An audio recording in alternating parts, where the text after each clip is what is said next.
Florestan, agora ficou cristalino, óbvio, óbvio lulante, como diria o nosso Rodrigues, da razão pela qual o Tarcísio de Freitas exonerou o Guilherme Derrite e a razão pela qual o Guilherme Derrite, em poucos minutos, apresentou um relatório que propunha a classificação do crime organizado no Brasil como narcoterrorista. Porque se isso tivesse passado, o que aconteceu na Venezuela poderia acontecer no Palácio do Planalto. Poderia acontecer em Brasília, Florestan. Porque se um país considera que está enfrentando uma situação de narcoterrorismo, isso abre um precedente legal para uma invasão norte-americana. Claro. Então, ficou muito claro, Tereza, e nós, Florestan, nós temos a obrigação cívica de dizê-lo com todas as palavras, de ir lá na rede deles, de dizer aqui agora, as declarações de Tarcísio de Freitas, Romeu Zema, Ratinho Júnior, Ronaldo Caiado, Nicolas Ferreira, na minha opinião, constituem crimes de traição à pátria. O Nicolas Ferreira publicou um meme, não chamo nem de meme, ele cometeu um crime, aquela foto do Nicolás Maduro, em que ele está algemado com uma garrafa de água na mão. Ele colocou o presidente Lula na foto e disse... Ele fez montagem, é? Fez montagem, Tereza, e escreveu, oh Deus, amém. Isso é crime.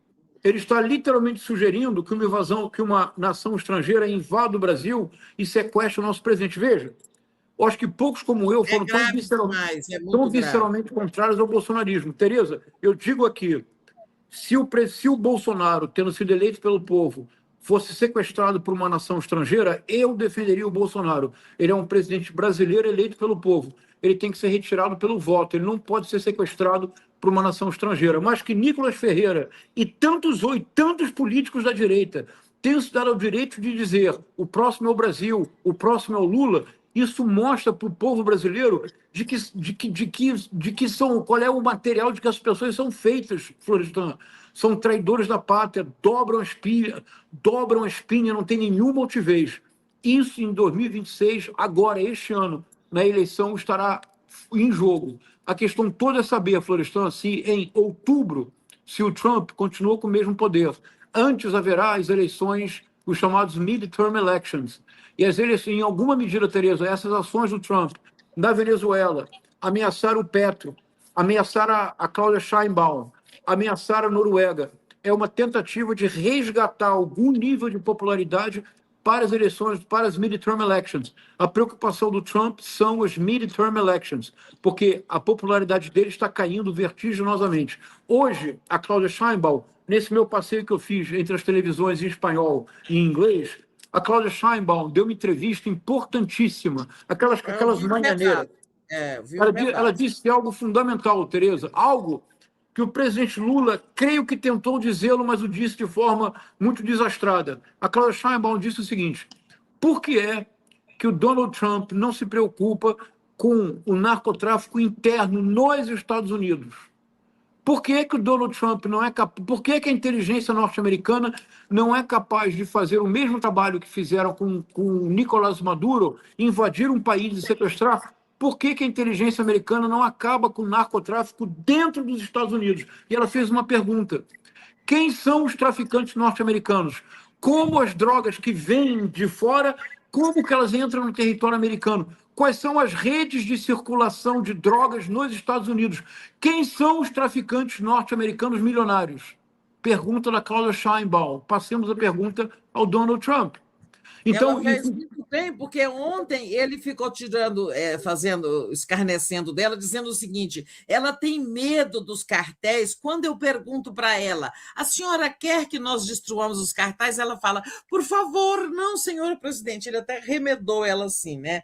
Como se ela fosse uma protetora de cartéis. Então, ela deu o troco bem dado hoje. Diferença nas eleições brasileiras? Muita. Já está havendo, Florestan. Desde aproximadamente agosto, setembro do ano passado, uma parte considerável de contas progressistas de esquerda no Brasil começaram a sofrer uma censura indireta da Meta. Todos nós sofremos. Já é um laboratório para 2026. Em 2026, contas como a do Nicolas Ferreira terão bilhões de visualizações. Terão mais visualizações que habitantes do país. Eu entrei ali agora e vi as postagens do Nicolas. É isso. Você viu, Tereza? Aquilo é crime. É crime, eu denunciei como crime. É crime aquilo. Pois bem, haverá a inteligência artificial terá um peso descomunal nessas eleições. Você imagina, Florestan, o que significará um vídeo de inteligência artificial mandado nas correntes multitudinárias de WhatsApp, o presidente Lula dizendo horrores sobre as religiões evangélicas? Vai acontecer. Porque na última eleição, em 2022... Defendendo aborto, vai ter tudo. É isso. E assim... Do Supremo, né? da Justiça Eleitoral. Né? Isso, exatamente, Florestan. Isso será decisivo. Agora, tem um ponto bem importante no Brasil, é que eu acho que a decisão final será interna. O que eu quero dizer com isso? Estamos em janeiro. Até outubro, temos aproximadamente 8 meses sólidos, de 8 a 9 meses.